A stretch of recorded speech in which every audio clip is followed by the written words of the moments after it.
Institute for Development of Economics and Finance atau INDEF menyatakan dari 34 provinsi di Indonesia, rata-rata kantong kemiskinan berada di daerah garis pantai. Sehingga terindikasi bahwa akses maupun sebaran bantuan sosial hingga subsidi masih belum rata.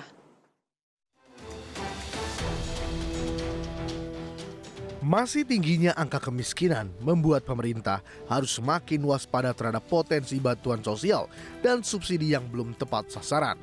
Dari data survei sosial ekonomi nasional yang dipublikasi BPS, pada tahun 2022, INDEF menemukan sebagian besar kantong kemiskinan justru berada di daerah pesisir atau wilayah keluarga nelayan.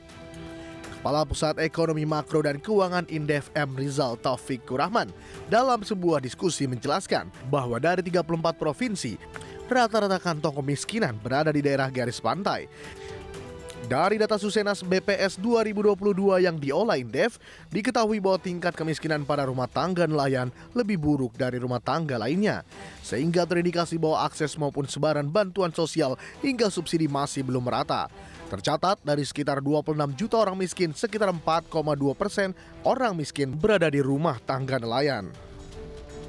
Kami gunakan dari Susenas Maret 2022 bahwa kita bisa lihat ternyata tingkat kemiskinan di rumah tangga nelayan lebih tinggi ya dibandingkan dengan tingkat kemiskinan rumah tangga bukan nelayan. Jadi kalau kita lihat by provinsi ya dari Aceh sampai Papua bahwa ternyata kemiskinan ya di nelayan ini mayoritas lebih tinggi dibanding yang non nelayan. Bahkan kalau kita lihat secara jumlah orang miskin secara total yang berjumlah 26,2 juta ya orang ya 1,1 juta itu atau 4,2%-nya itu berasal dari rumah tangga nelayan. Rizal menambahkan bahwa meski dapat menjaga masyarakat ke jurang kemiskinan, namun kemiskinan subsidi hingga bansos masih perlu dioptimalkan dari sisi ketetapan sasaran. Dari data tahun lalu terlihat bahwa kebijakan subsidi BBM mampu menjaga sekitar 5,7 juta orang atau 2,10% penduduk Indonesia untuk tidak jatuh ke jurang kemiskinan. Dari Jakarta, Raja Patmo untuk IDX Channel.